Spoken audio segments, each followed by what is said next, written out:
Okay. Good afternoon.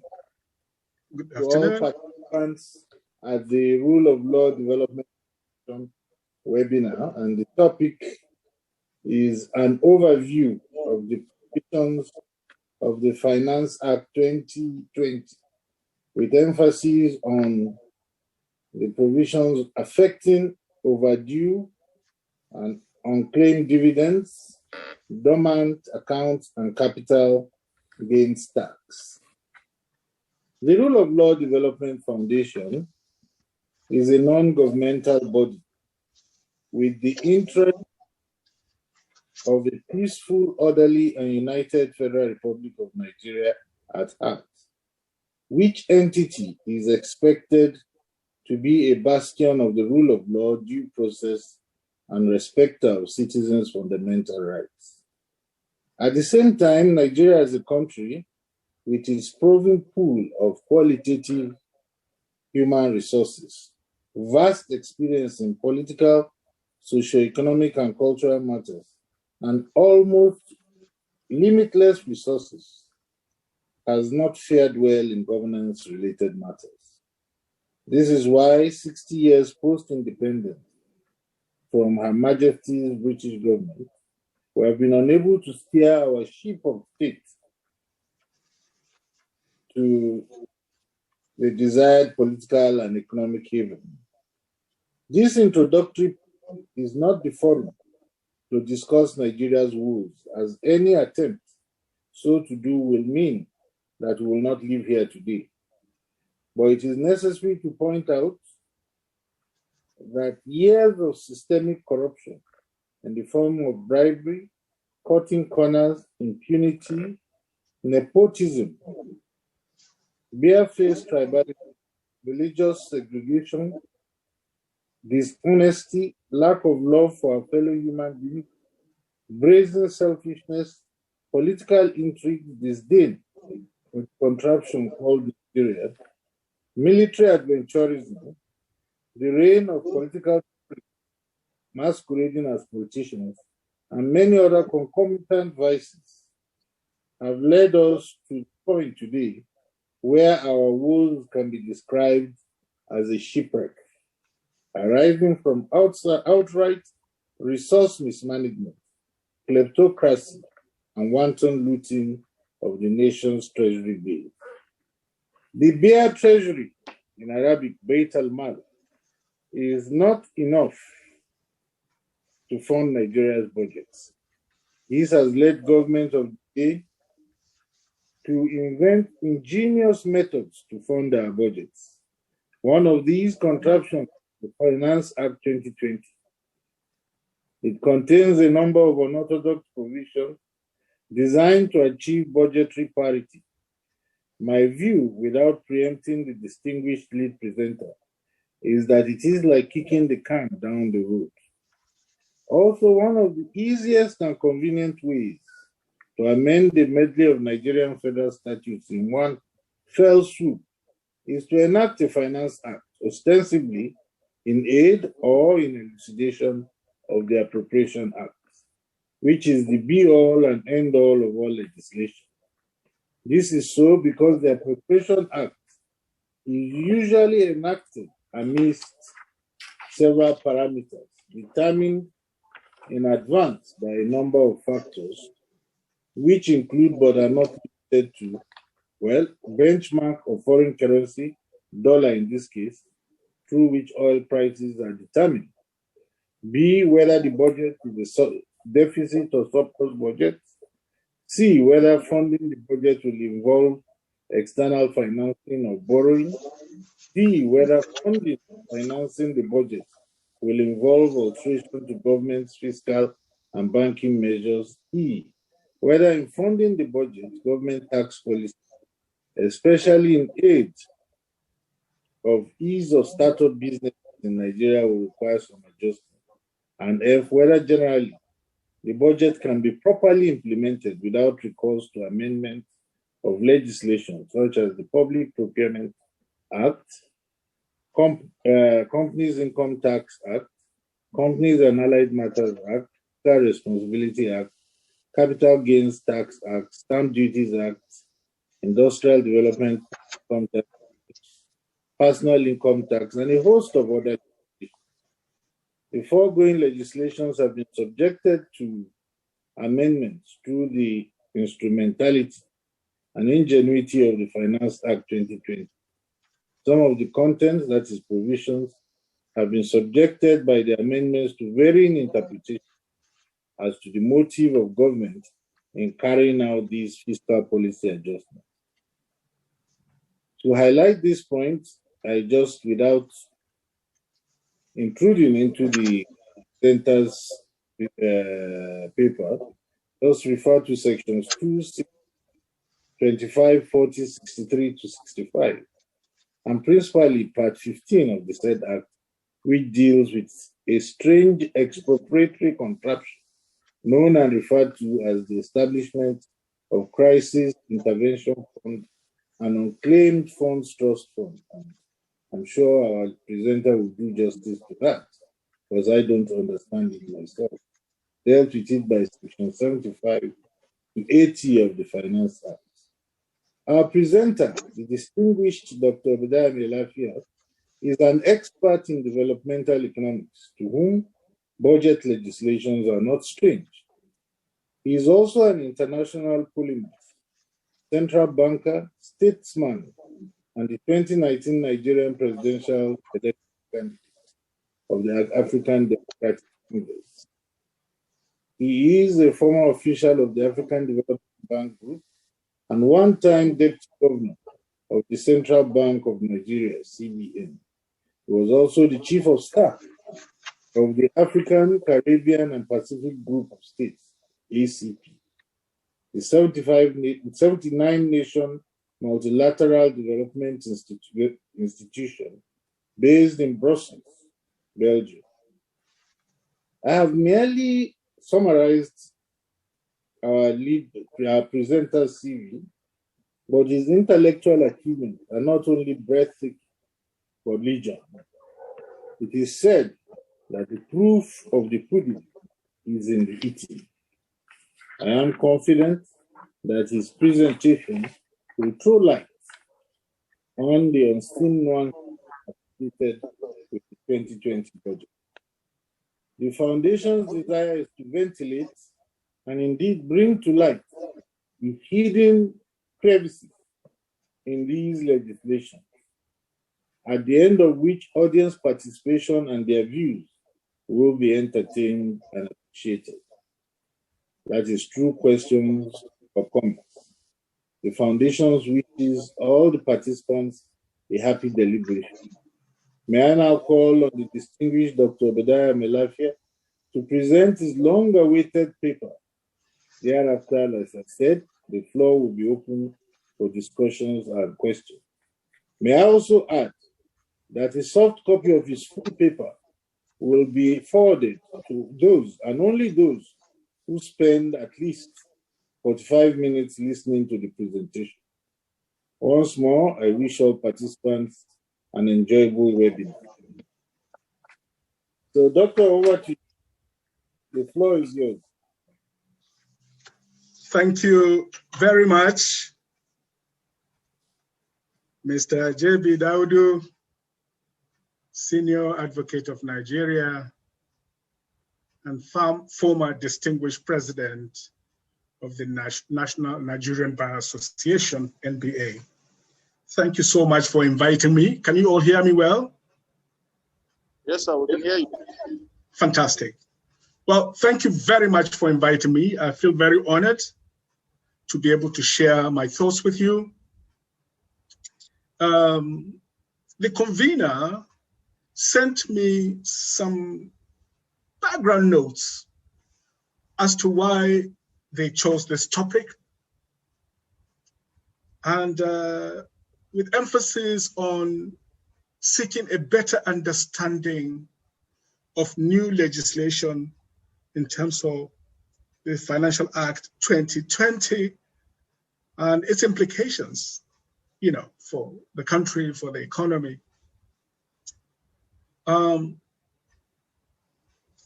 First of all, let me say a word about my background. And as you know, the chair has already said, I'm an economist with a background in development finance. I'm also a former governor of the Central Bank of Nigeria, which meant that I was on the other side. I was a regulator of the financial system, the financial and banking system. And I spent some years as chief economist at the African Development Bank. So it's an area that interests me very much, as you would imagine. First of all, although I'm an economist and social scientist and financial expert, I have been very interested in law and particularly jurisprudence and the philosophy of law. I'm aware that there's a whole intellectual and scholarly movement in the United States and Britain in particular called the Law and Economics Movement. And this is a movement that interfaces between economists and lawyers, seeking a better understanding of the interface between law, financial markets, and economics. Richard Posner, a distinguished economist, actually pioneered this movement of law and economics. And the lawyers also were not left behind. At the University of Chicago, first in the United States at Harvard was, great jurists who became very interested on financial market regulation and economics and law. And also the University of Chicago, where there's been a whole movement in the area of the sociological approach to the study of law and regulation in society. And if you notice of late, some of the biggest experts in finance are being drawn precisely from those areas. In fact, the deputy finance secretary, who is a 40-year-old lawyer from Yale University, he's a Nigerian. He's just been appointed deputy finance secretary, which is deputy finance minister by the Biden administration. His background really is in the area of law and financial market regulation. So we have a tradition of like Richard Rubin, who was Treasury Secretary, under Bill Clinton, and a host of others who are very much into this area of law, economics, and financial markets. So this is an area that I think is overdue to flourish in Nigeria. And I commend Chairman Daudu and his team for their vision and foresight, in choosing this topic. So it's extremely important. Secondly, let me say a word about why nations fail. Some of you may have come across this book, Why Nations Fail, by Daron Akemoglu, a Turkish American who is based at MIT, and James Robinson, who's an economist as well as a political scientist at the revered Department of Government at Harvard University. They wrote this book, which has been all over the world, translated into several languages, Why Nations Fail. And I find that what they have to say is important for this topic. They have identified 5 issues that are very critical as to why nations succeed or fail. The first one is institutions. The quality of institutions that govern, public life and the economy. And of course, related to that is the quality of the regulatory capacity of those institutions. Not only the capacity to make regulation, but to make regulations that help strengthen economic efficiency, not stifle it. The second point is markets. That whatever government does in the area of policy or regulation should enhance market efficiencies. Now, as you know, the American model was full blast capitalism. But even then, the people that got the prize for full blast capitalism are Hong Kong, the people of Hong Kong, where there are virtually no regulations. You take in your money, you make your money, you take it out, you know, full blasted capitalism. America was slightly having sort of more statist interventionists than that extreme. Of course, the other extreme to the left is of, Cuba, communist countries like Cuba and North Korea, where there are virtually no markets whatsoever. And you can see how poor those countries are. It is said that nobody had the quality of education and the quality of innovation of the Soviet Union. They had the best physicists in the world. They had the best engineers. They were ahead of America in the conquest of space. But what destroyed them was that they had no idea of markets. That markets are the most efficient instruments for generating and allocating wealth in society and for pricing whatever is of value in an age of diminished expectations and increasing scarcity, especially natural resources and the rest of them. So markets are critical. Then property rights are very important, very, very key. That a successful country is one where if you make money, it is your money. There are people like the Rothschilds family. It is reputed that they are the richest people on earth, that they don't put them in the Forbes book because their wealth is in trillions. It's outside any magnitude of measurement as generally understood. The richest man today, of course, is the owner of Amazon. His wealth is almost 200 billion. But I think his recent bitter divorce reduced his income to about 170. I think the woman that left him took a whole chunk of his money, I think over $30 billion or so. But from Rothschild to Bill Gates to everybody, Warren Buffett, the greatness of capitalism is that your wealth is your wealth, and you can transfer that wealth from generation to generation to generation. If you want your income to be stored for 100 years until you find out whoever are your descendants to make them beneficiaries, it's your business and your right to do so. The state has no right to commandeer your wealth. The only proviso is in a time of war, where governments in a time of emergency can requisition private property for the purpose of defending the country. But that is under very specialized conditions. The fourth element, of course, is political stability, according to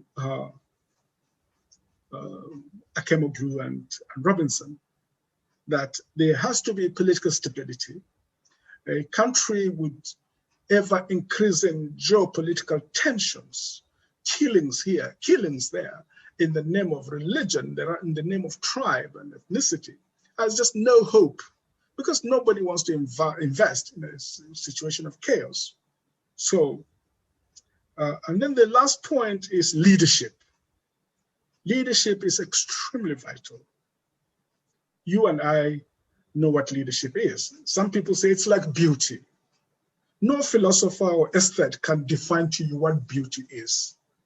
You can say, the mathematician will say it's physical proportionality, the way the legs, the face, the chest, the way they are balanced, and so on. That is one mathematical definition, but nobody can really define it. A philosopher might say it is just whatever is pleasing to the eyes. But whatever is pleasing to your eyes might not be pleasing to my eyes. But leadership, people tend to know what leadership is, basically, without being able to define it clearly. But we simply define it as that quality that is found in certain individuals that makes people obey them and want to follow them wherever they have to go in order to achieve noble goals and purposes for society. Bill Clinton was a great leader. Angela Merkel, probably the most remarkable leader of our times, anywhere in the world, and she's a woman. There are many examples. Nelson Mandela was a leader. So we know who leaders are. The quality of leadership, their commitment, their vision, their creativity is foundational for economic success. I made bold to mention this because when we are talking about things like whether government can appropriate dormant accounts or unclaimed dividends, we are talking about property rights. And I will lay out the issues, and it is for us to discuss whether, these things are right or not. The third point I want to make is also about the background of this new Finance Act. A lot of people wouldn't know that, in fact, it came from external pressure, particularly from organized private sector. I have been closely associated with the Nigerian Economic Summit Group. And I was also, until a few months ago, a member of the Fiscal Commission created by the Bill and Melinda Gates Foundation for fiscal and financial reforms in Nigeria. I was a member of that committee. And for about 3 years, we were meeting regularly every 2 months or so, actually every month, basically, to brainstorm. We prepared several reports on financial reforms, on tax reforms, and all aspects of fiscal policy in order to press on the government on the need for a better approach to making fiscal policy.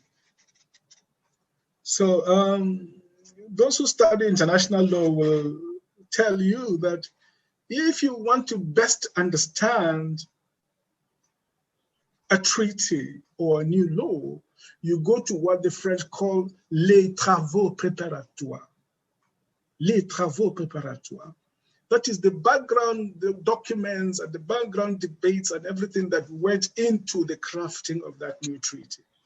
So the travaux préparatoires for this Finance Act were actually some of the work that we did in the Fiscal Reforms Commission, which was headquartered in the Nigerian Economic Summit Group. Those meetings were never for public consumption, but they went on over a couple of years, engaging with ministers, with FIRS, with,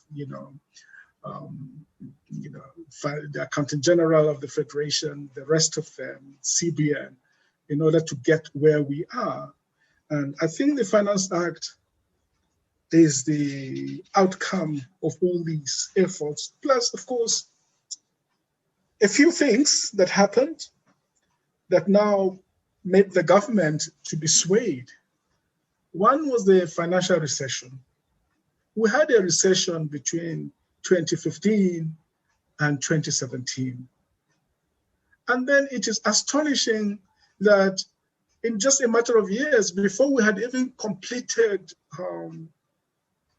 the Economic Recovery Act, which was supposed to finish in 2020, we had already plummeted into, the economy had already plunged into another recession. Now, this is disastrous for a country. You can't have recessions in rows in this manner. It is very destructive and very dangerous. So the government faced fiscal challenges, dwindling revenues from oil, And then, of course, to compound it, you had COVID. And so the government had to do something. And this Finance Act emerged as that, that part of that solution. So I welcome it. I think on the whole, it is good. I think on the whole, it is progressive in large part, even though some of the details we would disagree. And there are one or two fundamental issues. One of them being really the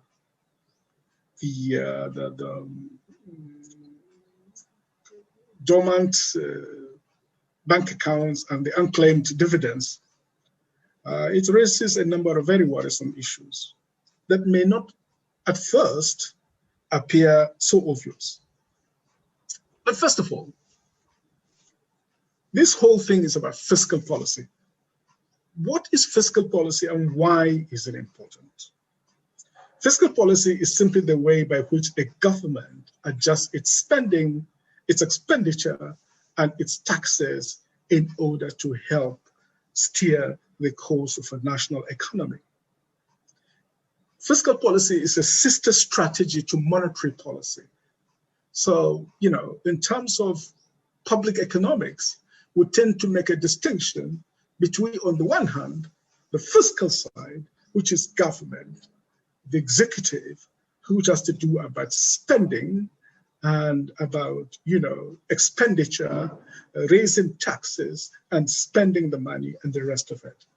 The monetary side has to do with the central bank, whose mandate is price stability, controlling inflation, and in the United States, they call it the dual mandate of guaranteeing full employment and stable prices within a sound financial and monetary environment.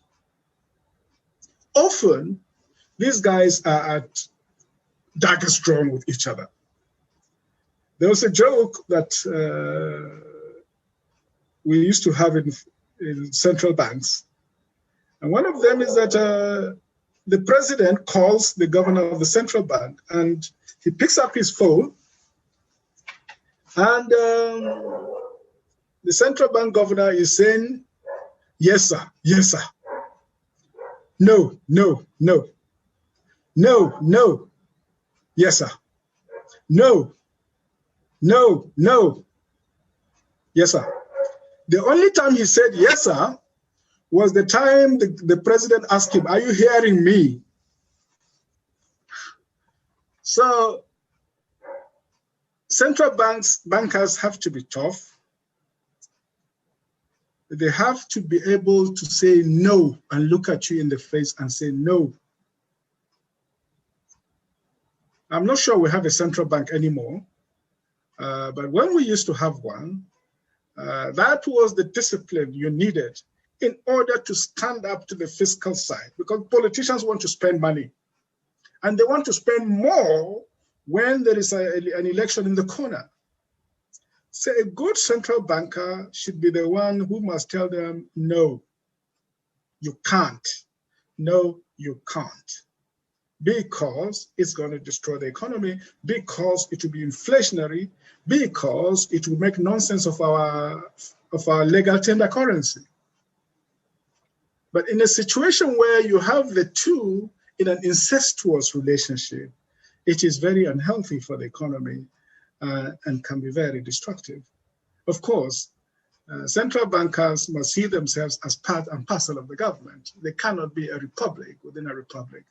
But at the same time, they must bear in mind that politicians think for the short term, whereas a good central banker who is patriotic must think in the long term, of course, with practical solutions for the medium and short term, but always with a view for the long term.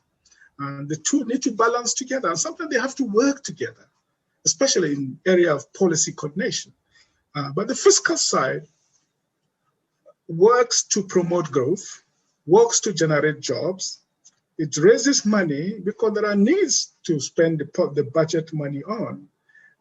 In a time of recession, they need excess money in order to implement counter-cyclical policies. Those of you who have read a bit of John Maynard Keynes, who was perhaps the greatest economist of the 20th century by far, you know, he wrote his famous classic, The Theory of Employment, General Theory of Employment, Prices, and Money,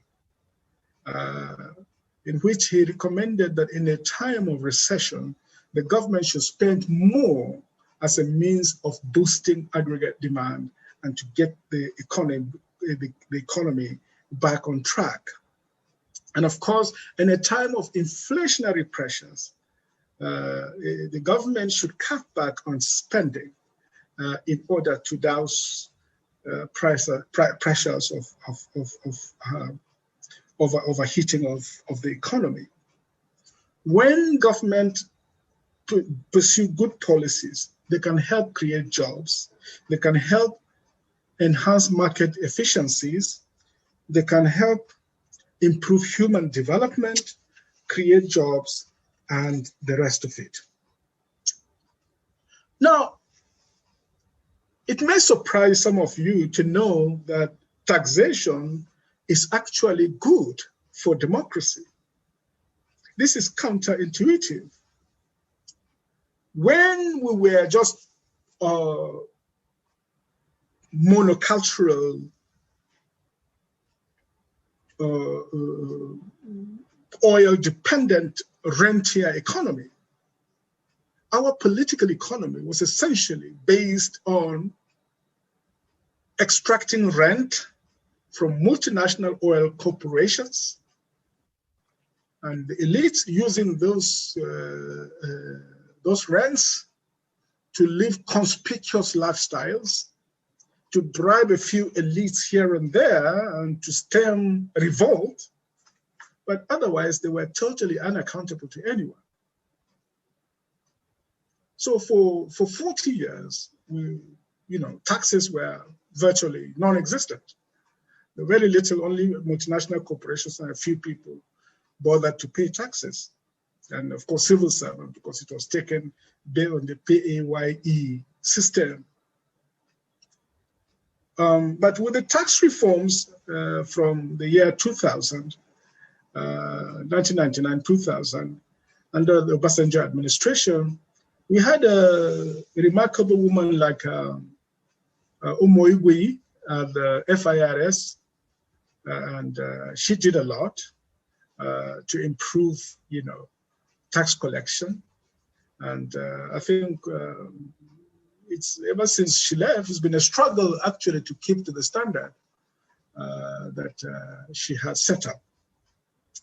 Taxation is good for democracy because if you run a rentier economy, like they do in Russia, where they have so much oil, they have so much gas, they have so much diamonds and gold, it's an extractive industry where you just sell these goods, the government waits, collects this money, and spends it the way it likes. There are a few oligarchs who control the whole thing. And it's corrupt and totally unaccountable and very anti-democratic and repressive. Whereas in a situation where people pay taxes, and I use Lagos as an example, where people, they were very, and in fact, the raising of taxes in Lagos State was a child of necessity. Olusegun Obasanjo was president, and Bola Ahmed Tinubu was governor of Lagos. And he had created a whole host of development areas, and Obasanjo opposed him and told him he was never going to give him local government funds until he had abolished that policy. He refused, both of them being very stubborn people. And then for years, Lagos was not getting local government transfers. So Bola Ahmed Tinubu, Governor Tinubu, had to think outside the box. He started the process of, expanding the IGR, the internally generated revenue base. Of course, Lagosians were very opposed. Some were very, very critical. They hated him for that, but he persisted. And lo and behold, today, 50% of the income that Lagos gets comes from IGR. More than 50%, in fact, comes from the IGR. We can debate about how these funds are collected. I personally oppose the idea of politically connected people using their own companies to collect taxes in which they get allegedly 20% as cost. I think this is extortionate. But Lagos is working. And they, as they say in that area, Eko ni baje. But what happened in Lagos was that people grudgingly paid, and then they saw that the streets were getting cleaner, all the rubbish was being collected, the roads were being paved, and streets were being decongested, buses were plying in the streets, mass transit buses. Lagos certainly was getting a new lease of life. And what this showed is that where people pay taxes and they see that their taxes are having material benefits, then they're happy to pay. When they pay, then they demand, and they have the legal, constitutional, as well as moral right to demand to know what government is doing with their taxes. So it leads to accountability. It leads to public financial accountability. But in environments where people don't pay taxes, they just rely on rentier collection, they don't feel that moral right to demand accountability. And in fact, the leaders, those who govern, feel no obligation to explain themselves to anyone, because a lot of this money is made offshore from offshore oil drillers who most of the time deceive our leaders, bribe them. Those inspectors, we used to have a meter system. We used to have a meterized system for oil drilling. They destroy those meters. I mean, countries like Qatar, Saudi Arabia, UAE, Dubai, Abu Dhabi, they still have those meters. You can't tamper with them. But our own, they remove the meters, threw them in the sea or somewhere. When the inspectors come, they host them in big 5-star hotels with Ghana must go filled with dollars and ask them to just enjoy themselves. So we ourselves don't know how much oil is being taken out of our shores every single day. We just rely on the figures that they tell us. It is the biggest larceny, grand larceny that anybody can imagine. But Nigeria trundles along in an environment where oil is unlikely to continue to be the golden goose that lays the golden eggs. We have to think twice. You might have heard that in Abuja Tesla is opening its first station for electric charging of electric cars in Abuja. In the next 25 years, there probably won't be any fuel cars in the whole of the advanced industrial economies. Many of those countries have given deadline. So whether we like it or not, a time is coming when we cannot rely on oil, at least for a significant part of our public finances. So this is why this act is very welcome. I'm sure that as good lawyers, some of you have read a lot about it, and I don't think I should belabor you with all the nitty-gritty details. It covers things like the Companies Income Tax Act, personal income tax, stamp duties, custom and excise tariff, petroleum profit tax, the capital gains tax, and the value added tax, VAT. The objective of this new act has been to do the following: to promote fiscal equity, to reform existing tax laws to align with global best practices, introduce tax incentives to encourage investments, support small and medium-scale businesses in line with the ease of doing business reforms, and of course, to optimize revenue for the federal government. The key innovations are several. I won't go into all of them, maybe to highlight some of the most important ones. First, compensation for loss of office or up to 10 million exempted from capital gains tax. Tax due on excess above 10 million is to be deducted by the payer and remitted within the time specified under the PAYE regulations. Minimum tax for companies in respect of returns for years of assessment due between 1st January 2020 and 31st December 2021 has been reduced from 0.5% to 0.25% of gross turnover.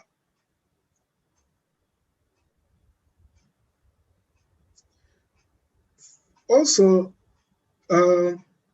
FIRS may prescribe the form of accounts other than audited financial statements for small and medium companies as defined under CITA, that is Company Income Tax Act. And also, there's a tax holiday for small companies of an initial period of 4 years and can be increased another 2 years to make a total of 6 years. In order to give them that incentive and that breathing space to continue to improve until such a time that they're able to fully pay as they should. There's also exemption of low-income earners earning the minimum wage or less from personal income tax. And this is what I call progressive taxation, that you don't lump the same level of tax on billionaires as well as on minimum wage earners. And goods liable to excise duties have been expanded to include telecoms, which weren't part of that before, but they are now part of that excise duties that must be paid. And left to me, honestly, I would have even wanted a slight increase on that. And I need to explain this: increase the taxes on mobile telephony, because the most advanced countries, mobile phones are not the best means of communication. It is land phones. And by law, every house must have a landline for security reasons. Whatever happens, you must have a landline at home.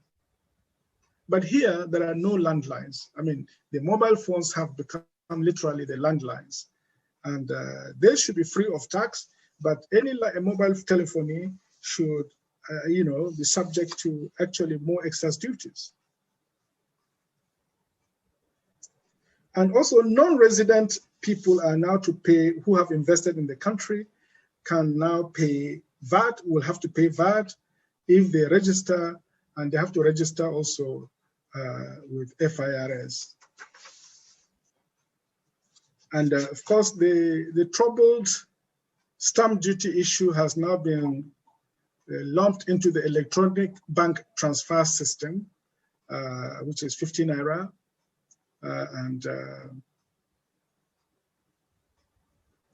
And all of that revenue is also has now been streamlined.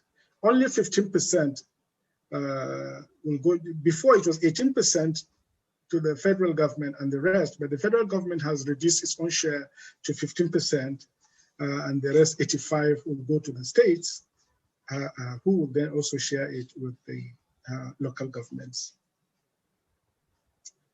The troublesome aspect is that of the That of the most troublesome in my view is that of the unclaimed dividends and the dormant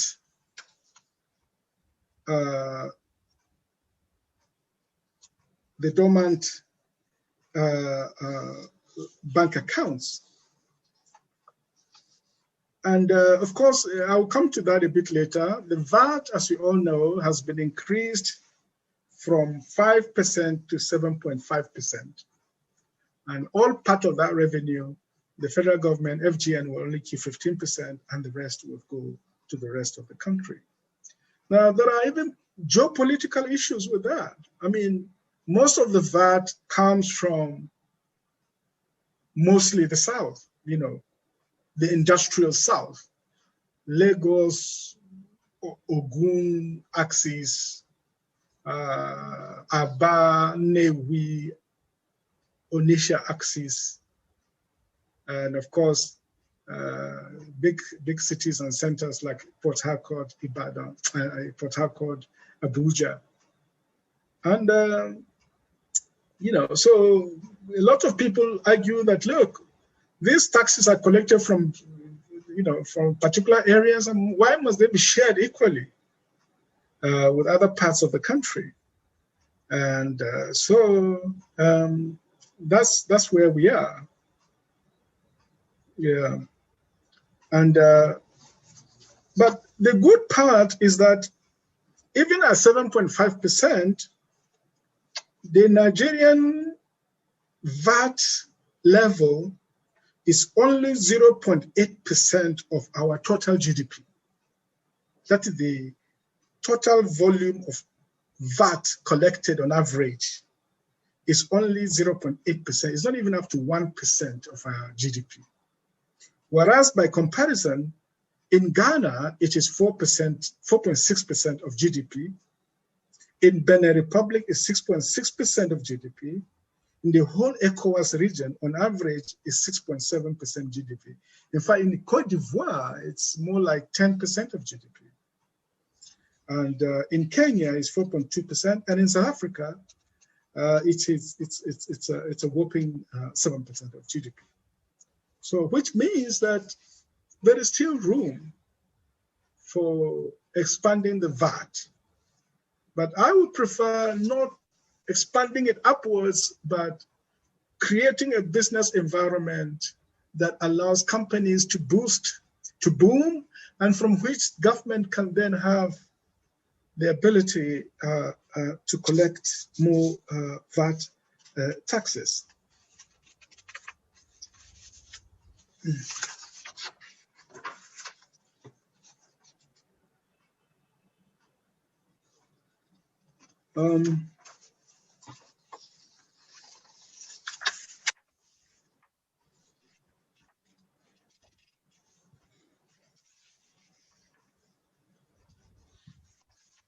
As for the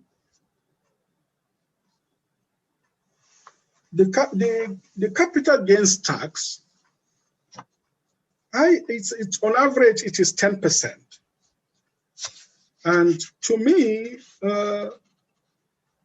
the problem is, you know, really the financial accounting, the capacity of many of our companies to keep accurate data, the honesty and statistical reliability of that data in order to assess how much capital has been gained on a particular investment. I still think that 10% is good, and I don't see that as a problematic issue. Maybe it is in the nitty-gritty of the implementation, but the data I have here from the World Bank actually tells me that 10% capital gains tax is actually very good. If you compare with other countries, in Zimbabwe, it is 50%. In South Africa, the country we like to compare ourselves with, it is 45%. In Uganda, it's 40%. In Zambia, it is 37.5%. Of course, in Botswana, it is 30%. The lowest countries, Tanzania, where it is 20%, and Ghana, where it is 15%. So we are still relatively good. I will continue to argue that we don't make policies only for ourselves. Policies like that are supposed to send signals to the rest of the world that Nigeria is ready for business, that we as a country are open for business. The timeliness of making those laws, the honesty and the transparency of making those laws is very paramount. And a good example of bad policy is the petroleum industry bill. First of all, for years, we couldn't agree on the way forward. And I know that the oil majors sponsored a lot of groups to put pressure. I attended one of those kind of conferences where the first sentence I made, they literally kicked me out of the conference. They didn't really kick me out, literally, but they made me feel very, very unwelcome. And I was happy to go because it is a very, very murky business on both sides. We are not honest with them, and they have never been honest with us. I have always pursued the dream of having a clear and transparent regulatory regime for the oil industry, such as we have in Saudi Arabia. Saudi Arabia is not a democracy, and yet they are governed with such prudence. Saudi Aramco is worth over $1 trillion. It is run as a commercial business. They were planning to sell 5% of their assets, which was over $300 billion, just to finance some of their infrastructures. So you can imagine how huge. And then the one in Malaysia, and then the one, the less run one, of course, is the one in Brasilia, but in Brazil. But generally, they're well-run businesses. They are run on commercial principles, and it works.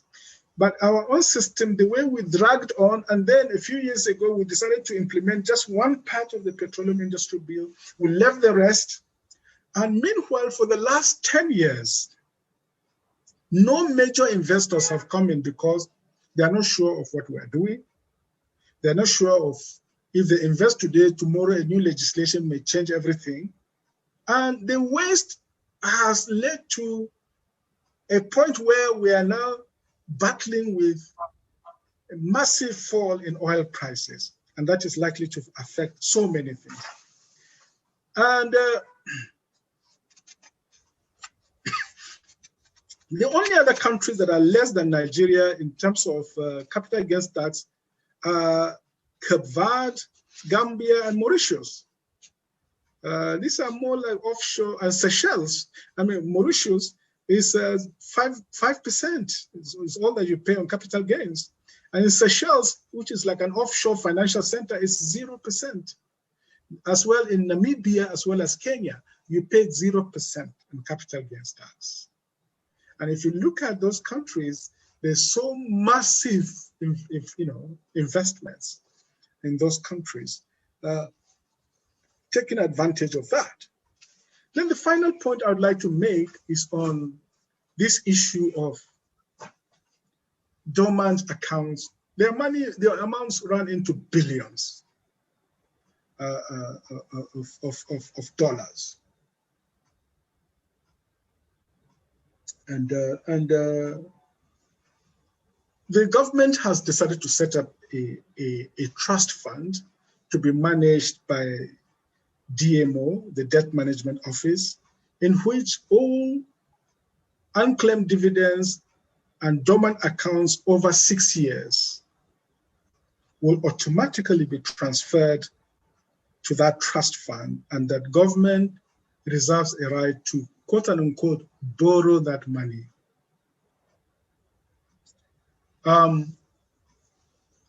Well, as a banker, I cannot sit here and say, don't borrow. Bankers live by borrowing money out and then getting interest on it. But it must never look as if government is unilaterally appropriating this money by theft, because this money comes from the private sector. This money belongs to individuals. I have said that nations succeed or perish by the way they respect property rights. If people have invested, the fruits of those investments must accrue to them or to their family members or anybody else that they would have pledged this money to in perpetuity. This money cannot belong to any, cannot be alienated from them. It is a fundamental principle of our own jurisprudence that, you know, properties cannot be confiscated by anybody, by the government. And the way, if a government does that, it puts itself into trouble. Now, as many of these things happen in Nigeria, the way it's done is even more annoying than the policy itself. You pronounce a policy before you come back and think about what it implies and think about even whether it can be implemented. For example, in a time of COVID, you wake up one morning and you say that everybody must now align their mobile phone numbers and SIM card numbers with their NIN. And there are millions of foreigners in this country, of aliens in this country, who are not entitled to NIN. What do you do about them? And in a time of COVID, what do you do about villagers and our grandmothers and aunties in the village who don't even know what NIN is? And even if they do, they don't even know where to get registered and have no facility to register. Does it mean that in a time of NIN, you are planning for masses of people to lump up together in a bid to get NIN? So the lack of thinking, the lack of wisdom in how these things is done, to me is more problematic than the substance of the policies itself. And let me tell you how they do it in the United Kingdom. Not too long ago, actually, they had the same problem of unclaimed dividends, dormant accounts, and so on. What they did was to set up, with the private sector, a trust fund that will collect these monies. And I think the British one is off after 10 years, not up to 6 years. After 10 years, they collect all this money, and the rule of the trust fund is to try and pursue the rightful owners first. Pursue the rightful owners and try to get them to claim their money. And you invest this money, they are going to claim both their money and the interest accruable. And if these people have died, and it's been proven that they've died, and they died intestate, that is, they had no will as to who should inherit their assets, then Her Majesty's government in Britain will use those proceeds for good social causes, for the welfare of the poor, to help the indigent and the rest of it, for charitable causes. But they have extended it beyond just dormant accounts and unclaimed dividends. They've even extended it to other assets. There could be landed assets. You have a land somewhere that, the person has died, or, you don't know where they've gone to. They have never laid claim to the land, of the property. They have no relations. They have nobody. And then you claim those lands, you manage those lands and try and trace who the rightful owners are or their descendants. Just like a friend of mine from Switzerland, who was laboring away somewhere in Lagos, trying to set up a business. And suddenly they call him that one of his grand ancestors had left something like $200 million for him. So he packed his bags and went back to Switzerland. That sort of thing. That is what such an agency should be doing. not simply appropriating this thing to government. I think it sends the wrong signals. It sends the signal that we are not a respecter of property rights, and we don't acknowledge the sanctity of property. And that is very dangerous for capitalism and the free market economy that we are trying to run. So I think we need to revise that policy. We need to create a situation where, in fact, those funds are run properly by the private sector.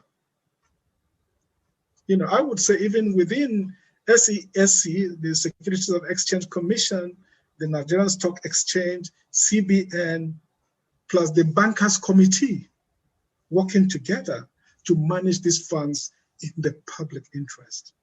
If government wants to borrow those funds, it should borrow like any other client, paying at market rates of interest. This is what I would like to see. Well, I think I was given 45 minutes. I think I have done 48 minutes. And let me stop here. Thank you so very much for your kind attention. Well, for those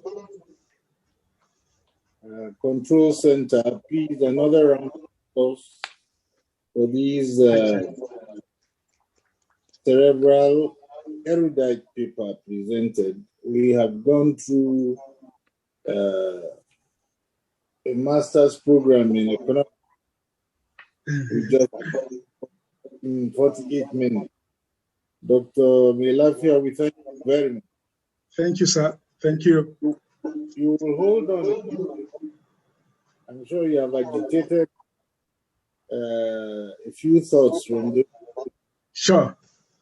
participating both online and yes. Yes.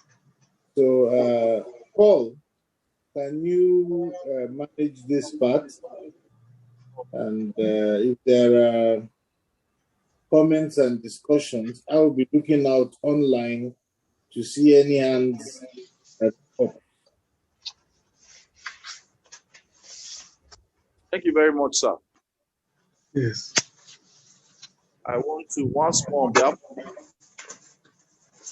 commend former Deputy Governor CBN, Dr. Melafia, for a thoughtful analysis of provision. In fact, I agree with our coordinator that is a master's program in policy, banking, all in one. So thank you, sir. So I want to ask anyone why someone that has a contribution to the paper just presented, please you limit it to 2 minutes. 2 minutes. So do we have anyone who has any?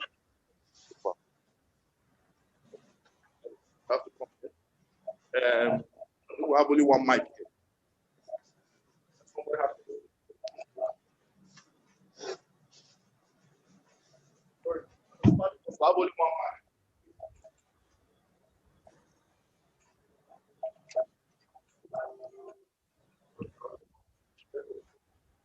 First, I would like to appreciate the rule of law, and I also want to appreciate the speaker for the thought-provoking information that he provided for us. Yesterday, when I was looking at your resume, sir, I was so intimidated by it that I said I will just stick with the basics. But I would like to go back to the root, because when we create problem for ourselves, we fail to go back to the root of the problem. Before the recession, people emphasized on COVID-19 and the drop in oil prices. But we all know that the minimum wage contributed to it.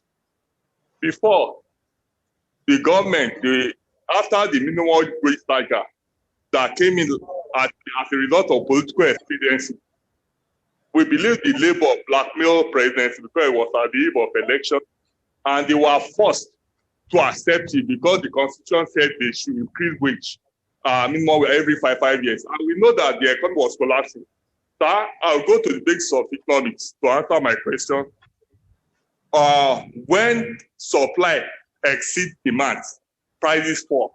And when demand exceeds supply, prices rises. But in Nigeria, we want to increase prices when supply already exceeded demand. That's where we are today. From statistical information, it stated that the personnel cost was jacked up from 2.1 trillion to 4.88 trillion. In fact, the finance minister made it known to us, Mrs. Zainab Ahmed, that the federal government will spend 4.88 trillion naira to actualize new minimum wage, as well other personnel costs in the 2020 fiscal year. The proposed budget for 2020 was 2.175 trillion and was funded by borrowing of 1.594 trillion. So if they should mop up the information available to us, the unclaimed dividend, according to ProChair, is at 158 billion naira. That is the dormant account in the dormant account at the end of 2019. And the government, they have interest of mopping this up. But it's against the economic principle. Like in economics, according to kindness theory, he said business for speculative motive, transaction motive, precautionary motive. Now, when you are going to my precautionary motive of saving, like the savings, now I'm looking to that one. Let's say that I have a trust fund for my daughter now. I've been saving for the past 8 years, and I kept the money in the bank. There's bank charges and interest. But now, suddenly, because I left it there dormant, you want to mop it up. So that will lead to serious issues, sir. Because it's unacceptable because we have the right. When we negate the economic principle, we are bound to be in trouble. Like the federal government, we know that the cost of governance is unreasonable, is too high. They never made any plan to reduce it. You are increasing taxes. How can you increase tax when the basic infrastructure is not being provided? We can't use electricity. People on prepaid meter now have to shut down for a country where we have all the resources. We have enough natural resources, the river to harness wind. Then you have to pay so much for to even power your house. At times we have to shut down completely because we can't use the AC, we can't use anything. Then if you should increase tax, if you compare all those recommendations, which government should start by being truthful to themselves. They should cut down the cost of governance. It's too expensive. And if we don't look at the issue of restructuring, honestly, this will go on and on.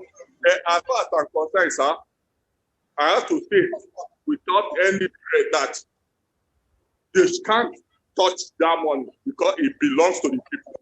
And any attempt to use the constitution, in fact, sir, I want to go back to the convener of this program. During his era as president of NBA, we know that we have a very strong legislative and committee that look at every bill that comes on act, and they provide advice to NBA from time to time to make their contribution. But this act, when it came into being, I don't think it passed the necessary scrutiny. And I want to appeal that this bill, honestly, the NBA should look at it and try in the best of Nigeria to either see that it be repealed or adjusted. Thank you very much.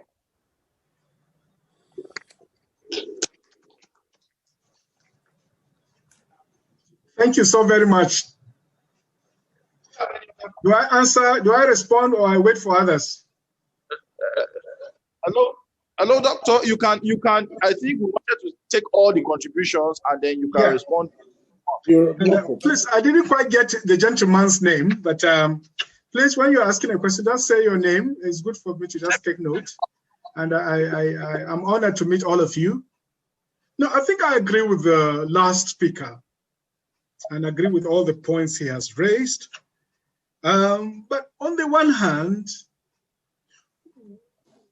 let's face it, how far can 30,000 naira go for a typical worker?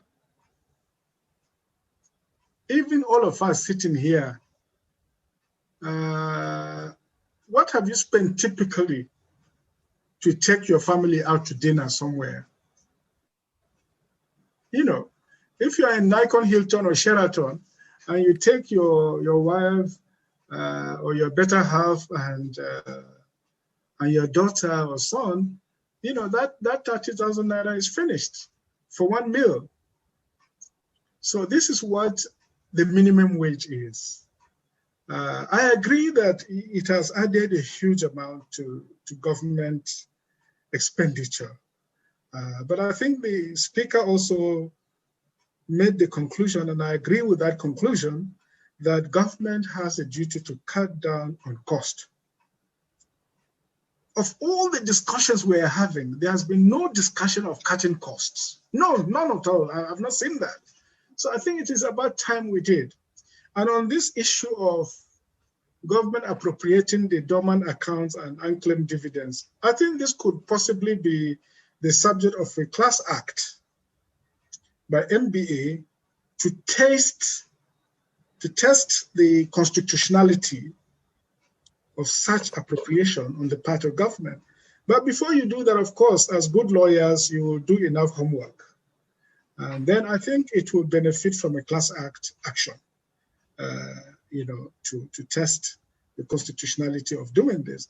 Especially, I mean, 6 years. I don't think that you know, should qualify for government to come in and appropriate it. And if there's anything to be done, it should be done through the private sector, because this is private sector money. And there's a bankers committee, there's a bankers, you know, group, and there's the Securities and Exchange Commission. There are other groups like that that need to be able to meet stakeholders, you know, set up a trust that will manage these funds with interest. And government can come in by trying to find the rightful owners, failing which they can also find their descendants, failing which they can have a clear policy on using the money for charitable causes, failing which government can also borrow at interest. So thank you so much. Next, please.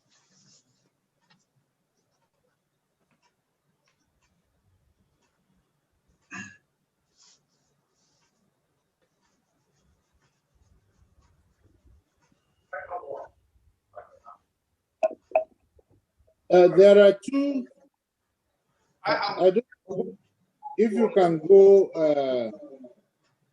there are two people who are online. Yes. Mr. Elisa Kura, SAN, and Benga Erin. Can you unmute them and we can take their comments? Okay, can we have the learners? Elisa Kura. Yes, please. Okay, thank you very much. May I first of all commend the convener of this program for, I'm having problem with, I can't see everybody now, but I hope you can hear me, Paul. Sure. You can go ahead. Okay. Yes, I commend Chief JB Daudu SAN for this webinar. It is quite enriching, and I also, first of all, commend the lead presenter of this paper. Now, I only want to add, and then follow it with the question, that among the items introduced by this act is the reduction of import duty on tractors from 35,000 to 5,000. Yeah. Mass transit vehicles. Percent. Yes, from 35% to 5%. Mass transit vehicles for transporting more than 10 persons from 35 to 10%, and reduction of import levy on cars from 30% to 5%. Now, I don't actually know what government is trying to achieve, because we have indigenous companies that are involved in these manufacturing vehicles and some of these trucks. For instance, we can take a cue from the existence of Innocent Motors. I know at the point they were involved in so many litigations and all whatnot, but it appears government deliberately refused to patronize them. And then I see this policy as also trying to actually stifle their economic existence completely. Government, and we should understand the number of people that these companies employ. So can we now say that government is trying to reduce unemployment in this country? Because if these companies shut down, the implication is far-reaching. So I want maybe because I don't understand economics, the lead presenter may assist in explaining this, whether it is in consonance, it is a policy that that should be encouraged. Thank you. Thank you very much, Lenesil. Can we then bring guy Erin, if he's online? Okay, can you hear me? Yes, we can hear you. Okay, this is Benga. Thank you very much. Good afternoon, ladies and gentlemen. Good afternoon.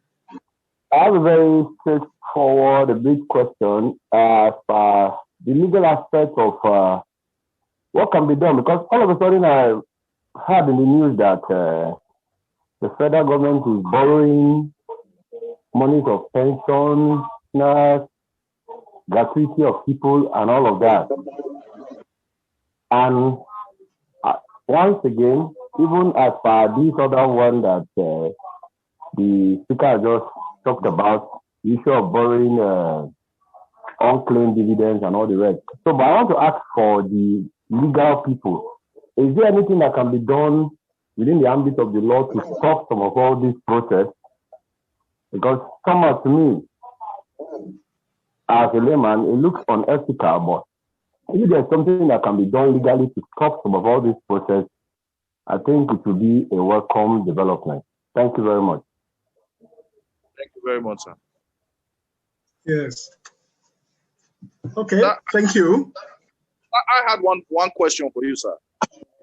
Okay. Sir, in your course of your paper, I learned a French term, the lever behind the act. That is the rationale, the thinking, the thought process behind the act. And sir, you mentioned something about the organized crime sector. Private sector. Okay, I thought it was private sector. Okay, organized private sector. I wanted that clarification. I heard crime. And when I even started hearing things like generator, mass transit, my mind started going along that line. Maybe it's a cartel trying to policy. So then I wanted to also find out, please, I'm not a banker. Can you what do you mean by a dormant account as a banker, sir? A dormant account.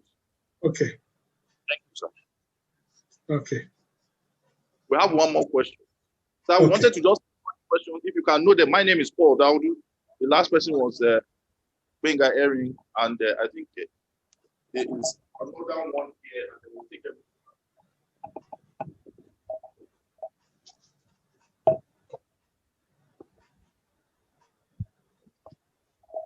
Good afternoon, sir. Good afternoon. My name is Lelo Bozo. I have some observations on some provisions of the Act, which I need some clarification from you, sir. First is Section 8 of the Act, Section 48, which amends the Stamp Duty Act. It amends Section 89 of the Stamp Duty Act by adding a new Section 89A. And that section talks about electronic money transfer levy, which taxes 50 naira per 10,000 naira. First, is that not over taxation for such a little amount of money?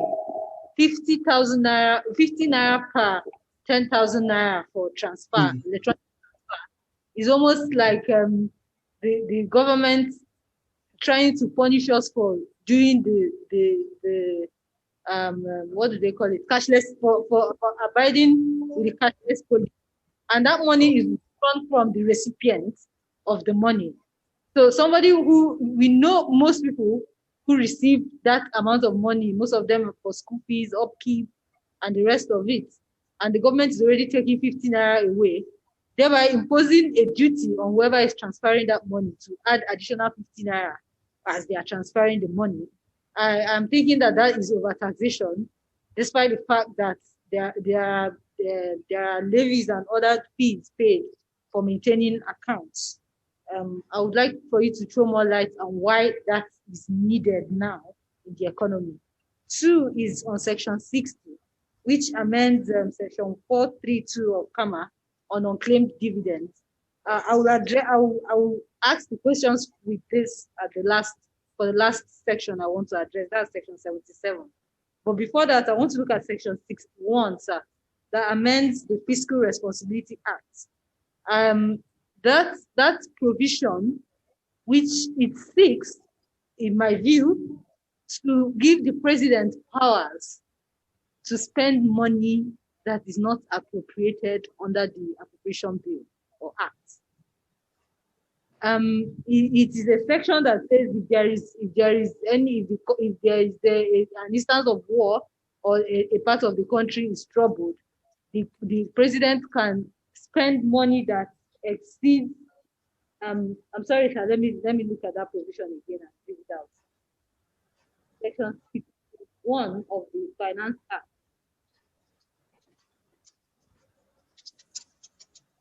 It says that's subsection 2 of it.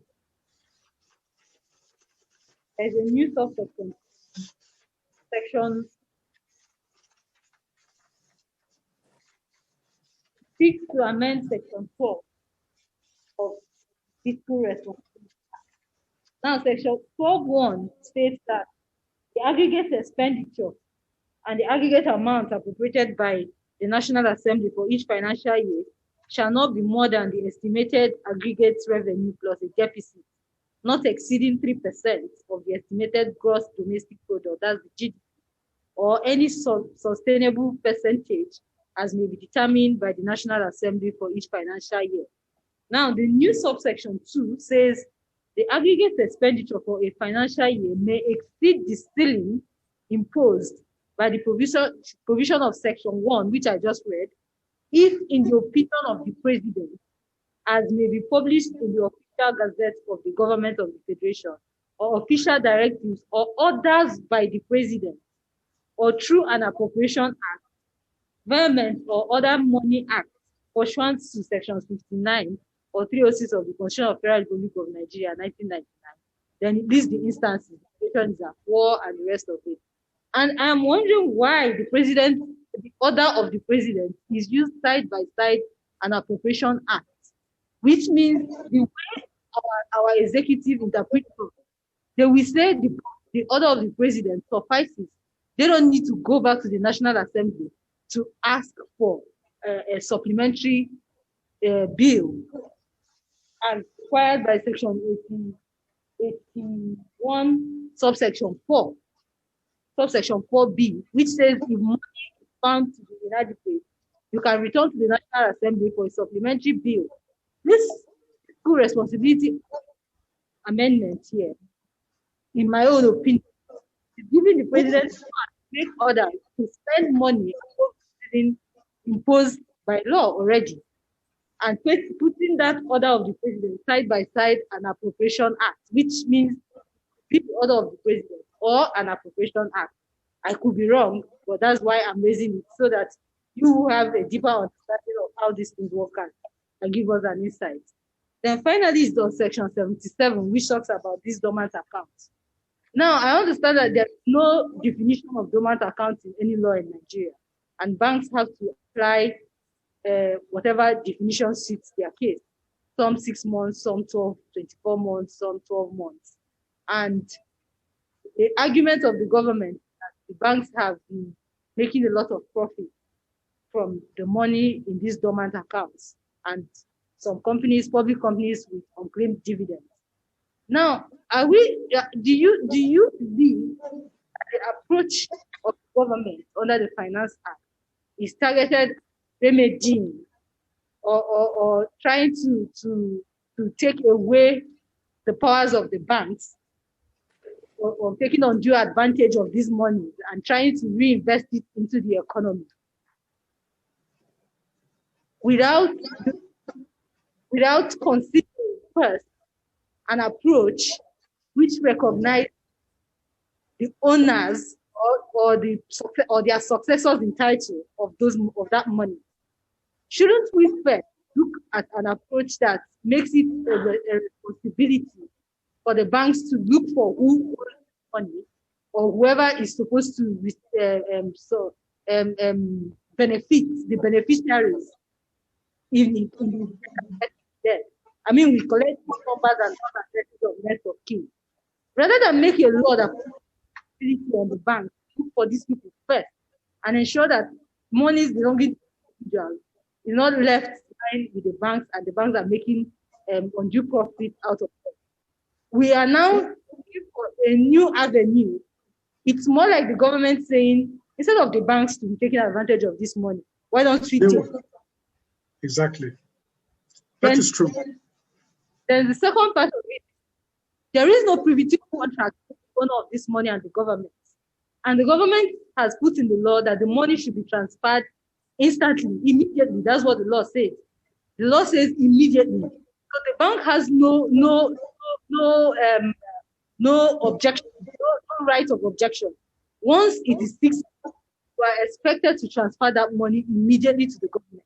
Now I show up after 6 years and I'm asking for my money. And the bank tells me I've transferred the money to the government. The government says I can claim the money back, but I have no privity of contracts with the government. I didn't give the government my money. So who do I sue at that point? I'm suing the bank to give me my money. The bank is telling me it is the government that is holding my money. And this law is supposed to be subject to Section 44 of the Constitution. And there is no sub-provision, there's no proviso under the Constitution that allows the government to do what are called compulsory temporal acquisition of money in bank accounts. So I don't know if you can show, if they say it's immediately, it's compulsory. I don't know if you can throw light into this issue, sir. Thank you. Okay, thank you so much. Do I respond now or? Doctor, you can respond. Okay. You can respond now. Then thank you. I will give the closing remarks. Okay.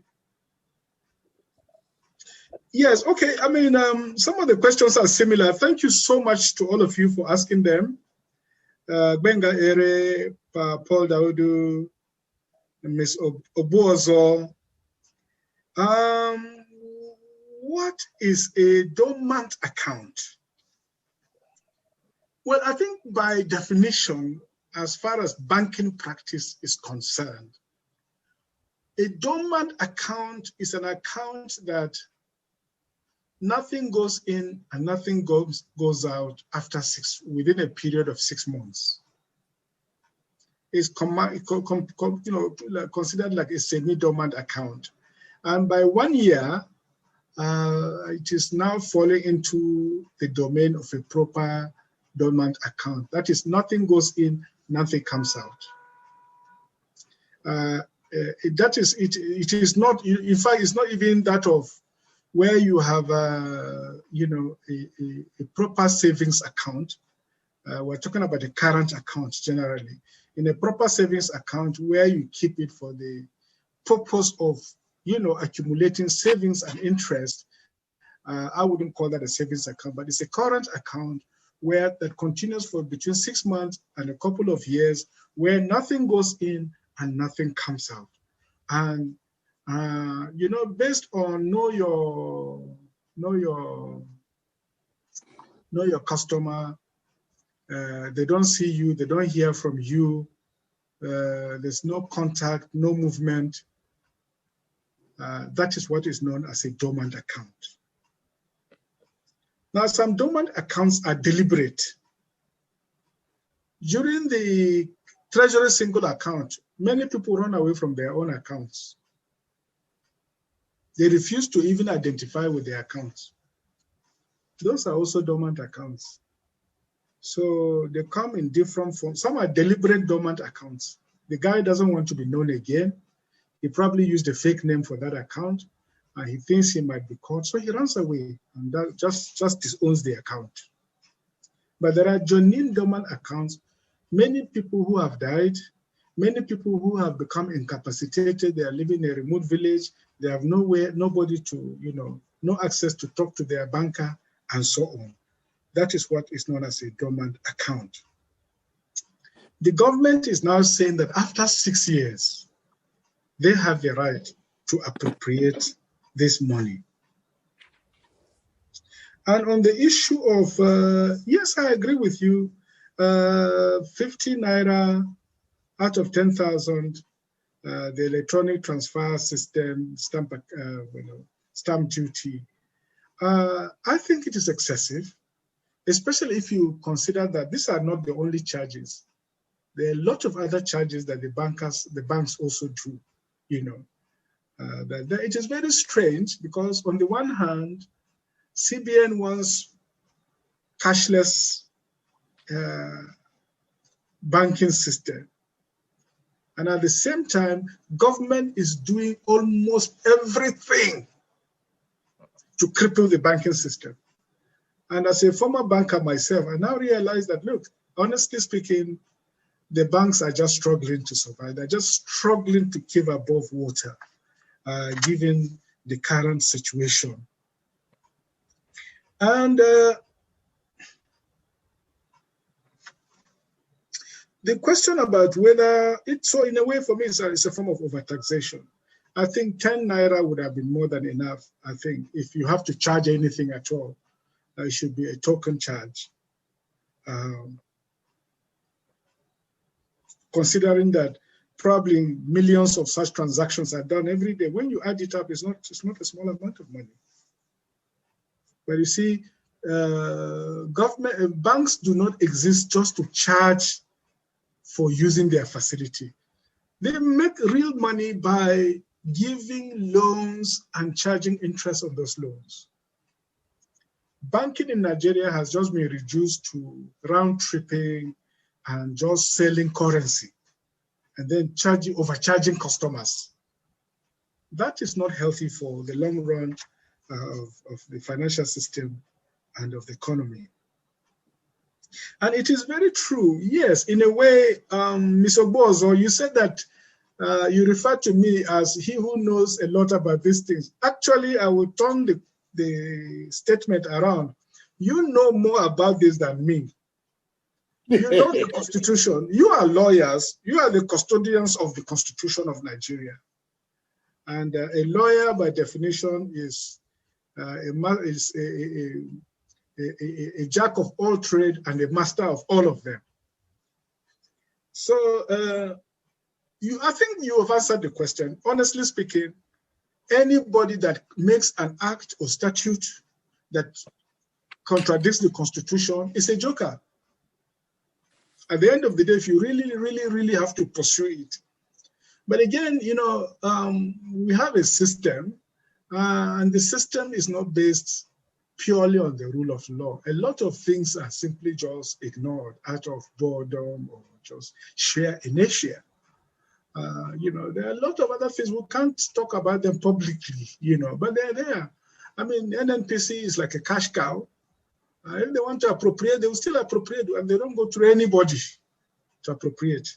So this is an example of those kind of things. It is not healthy for our system. It is not healthy for the rule of law. And yes, it is a means to arrogate more power through the back door. It is not good, but that is not the worst of our wahala. We're dealing with insecurity here, lawlessness there, criminal banditry, genocide. Those are far bigger issues than whether the High Magistrate of the Republic is trying to arrogate extra powers to appropriate public money. It is a problem, but it is not the bigger of the problem that we're facing at present. And then you said that the dormant accounts, does this not amount to usurping the powers of the banks? Yeah, in a way it is. But I tell you, Ms. Ogbozo, a quotation from Thomas Jefferson, one of the founding fathers of the United States. He said that if the masses truly know what bankers do, and even what central banks do, the next day there will be a revolution. They will tear down the whole country. And I'll tell you a secret, as a former banker, all bankers are thieves. All bankers are thieves. There is what you call fractional banking. That is the system we're running. It is a system that has existed since the Banco di Medici of 16th century Italian Renaissance. The idea of fractional banking is that truly, if you have 500,000 naira and you go and deposit it in the bank, they write you 800,000 against your name, 500,000 against your name. That 500,000 doesn't really exist. When you need 200,000 out of it, they go and find it and give you. But there is nothing like 500,000 that is your own there. They just credit you on computer. And when you want to borrow 1 billion, it's the same thing. They just credit your balance with 1 billion electronically. And then whenever you need to withdraw something, they'll just put something together and withdraw. And of course, the calamity will come on the day that everybody wants his money back. That is why all bankers are afraid of bank runs. They are the most destructive thing that can happen to any bank because they don't keep that kind of money. There's a minimum reserve requirement that they have to keep, but others they use for business. That is why you remember one banking executive who was tried and convicted. I won't mention names, but she was borrowing money in the name of, in fact, her house girl, she borrowed 3 billion in the name of her house girl. She borrowed in the name of her children. Some of them were toddlers. And she had 1 trillion naira of properties at home and in Dubai, in California, in other places. She herself didn't even know all the properties she had. And she was literally just printing money through this fractional banking system. And the issue was that when the bank went into difficulty and everybody wanted their money, then she could not sort out the problems. And of course, the bank was now taken over. So when I say, I'm talking in metaphorical terms, I don't mean every banker is actually a criminal. This is not what I'm saying. I'm saying the system itself looks like that. So, that is also true of central banks. You know, they can create money out of, they're like rainmakers. We're magicians who can create money out of water. If you need a massive, fund, to sort out an area, we can create the money out of nothing. That is the beauty as well as the massive risk of that sector. That is why you need people who have the highest responsibility working in those sectors so that they don't abuse the system. So yes, that is the reality of it. The bankers are not saints either. But what we need is a more transparent system that delivers the goods for everyone and that acts with prudence and with a clear understanding of the public interest and the common good of all the citizens of the country. One last challenge I'd like to leave with you, sir, Chief Daudu, Chairman, Senior Advocate. We've heard some, a couple of questions about cartels even. Part of the challenge of this country, and nobody has the courage to talk about it, is the creation of a fair competition commission. All advanced industrial economies have an antitrust fair market competition commission. We don't have it in Nigeria. So you will see that huge sectors of the economy are run as cartels. A cartel is made up of a few groups who collude in order to set prices and to corner the market for themselves and to set any prices for which all the consumers become helpless price takers. Examples of cartels: the oil industry is a cartel. The pharmaceutical industry is almost a cartel in Nigeria. Cement is a cartel. Luxury buses, they are cartels. It's just like in Italy or even in Europe. You can't set up an ice cream company just like that. One black guy, an Italian, will come to you and say, look, if I were you, this is the kind of ice cream you will sell in this shop. So you come and meet us. And it will be like a friendly chat, but the next one will not be friendly. Even in civilized Europe, the mafia exists and it controls certain industries. Even construction, in some cases, is a cartel. So we need a fair competition commission made up of lawyers and economists who are empowered to hear cases having to do with industrial collusion and breaking the power and the back of cartels that are colluding to shortchange the public. I mean, why should a bag of cement cost almost 2,800 naira when the same bag in Nigeria, when the same bag in Ghana costs 1,000 naira? Even if you, make allowance for high energy usage and so on, it should not be more than double. But this is what it is. So there are areas that we really need to look into. I tried it. I wrote a concept note to the board of the Central Bank of Nigeria. And a colleague came and warned me and said, please, oh boy, if you want your job, keep out of this topic. Just go and keep your paper. Don't ever mention this issue again. So, but Nigeria is our country. We have no other country. We have to save this country. We have to do what is right.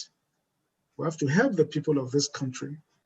I believe in capitalism. I believe in a free market economy, but I don't believe in extortion, and I don't believe in criminal behavior of economic actors that want to cheat and literally destroy others just to make profit.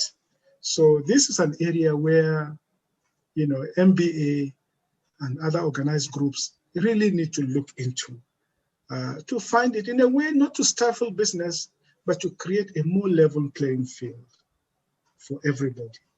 And once again, thank you very much for your kind attention. Thank you. Thank you very much. Thank you. Thank you very much, Dr. Elisha. I will go to the closing remarks, and thank you properly there. Thank you, sir.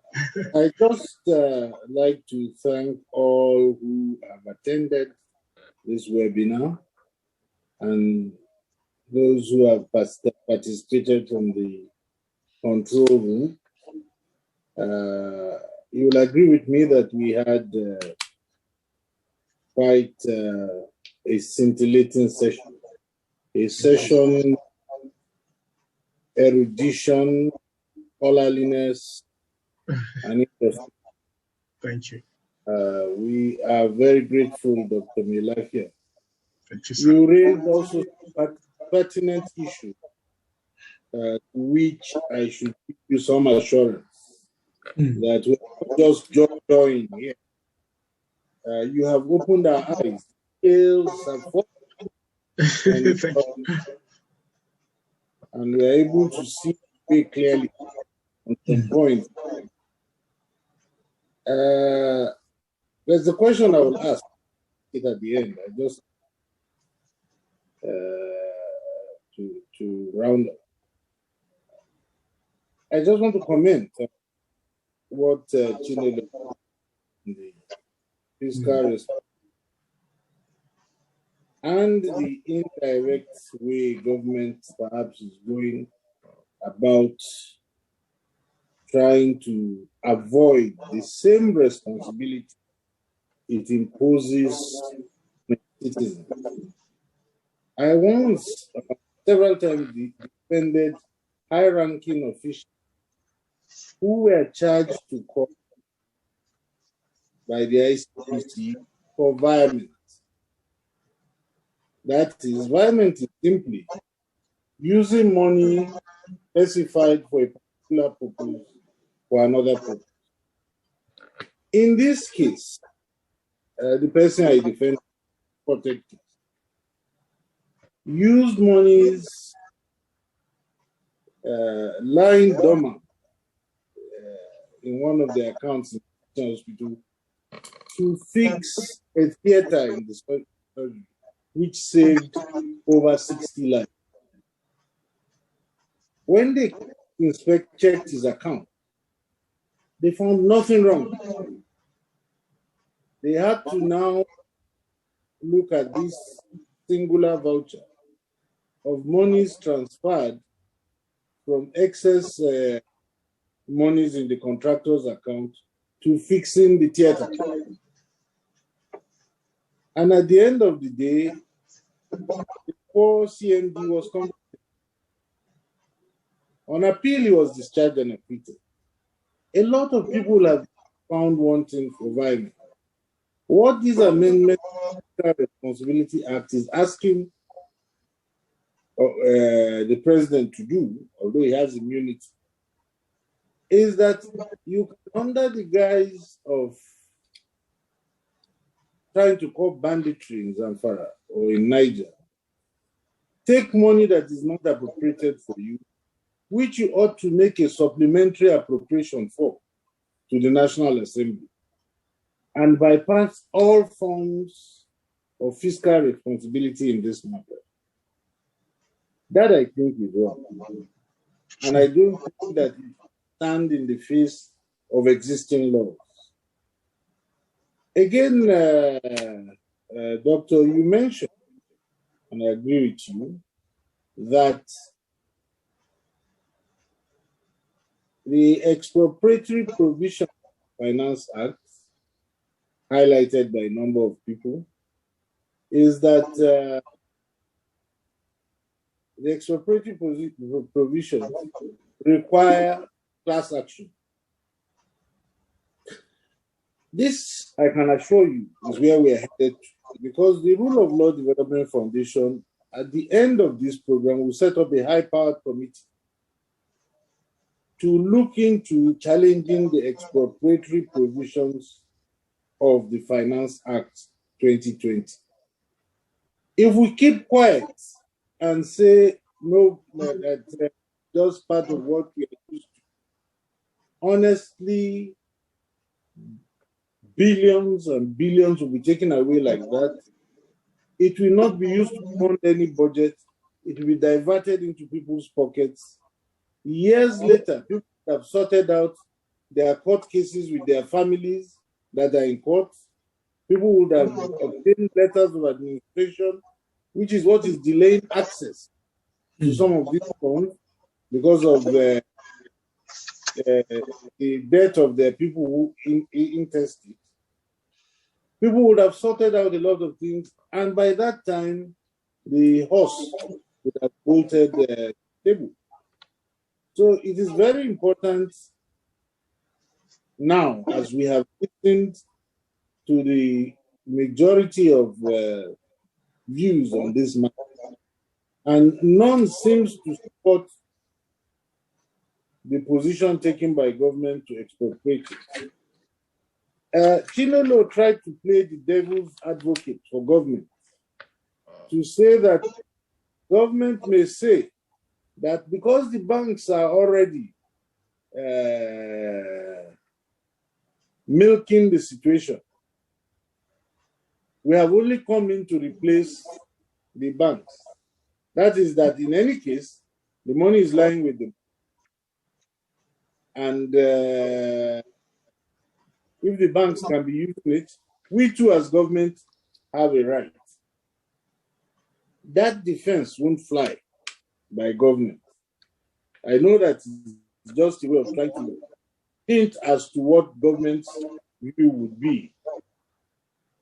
The truth is that, and like you have put it, but I put it in a legal manner, that the relationship between the customer and the bank is a debtor-creditor relationship. That has long been settled. So whenever you take your money to the bank becomes a debtor to you. Whenever you take money to the bank becomes your creditor. So you keep in the books until you are able to conclude your relationship. Now, because there is a banker-customer relationship, one of the questions that will be interrogated in court is whether government statutory intervention break these relationships between the banker and the customer. Yes. And if it broke, what insurance policy, what safeguards are in place to ensure the immediate return of the funds? None. And so therefore, it is my view, going through this aspect, that government has no business coveting, because this is a pure case of covetousness. If it was an ecclesiastical court, the government would have been convicted for breaking covetousness. Exactly. The Ten Commandments. Sure. Because this is coveting people's assets. And who knows what else, if they get away with this and enjoy it, what else they are going to. Honestly, the next thing, doctor, they are going to is if I put my savings in a dorm account, government is going to say, no Nigerian is allowed to put money in the domiciliary account. We are taking it and giving you the value of the nairas at the date you put money there. So when will the theft robbery end? And there are different things other heartless leaders will try. And so we've come to a point whereby, like Dino Melai says, if you tell the truth, one day you will die. If you don't tell the truth, one day you will also die, because and the quality of it is that the man stand for certain principles and protect them with whatever he has got, not minding the interpretation. So I leave all of us with certain questions. When we look at all this, don't we suspect that the elites in this country are involved in the winding up of this country, Nigeria? And if we keep silent, are we all not disrespecters of property rights? I think the answer is in all that we have discussed today. And I take this opportunity, Dr. Melafia, to thank you for really opening our eyes to a lot of this, giving us the developmental, economic aspect of it, and giving us even the fiscal outlook to it in this shorter period of 1 hour. So thank you very much. We hope that next time when we come calling, that you will, because this is a public service you have done. We have not given you an honorarium or anything. He's a young person trying to find his feet. And Yeah. we remember that you Sure. are giving us this amount of support. Thank you. So I thank you very much. Thank you. It's a pleasure. We need to bring this program to an end. We spent 2 hours, we're about a minute over time. So I need to thank all of you for your sharing your time.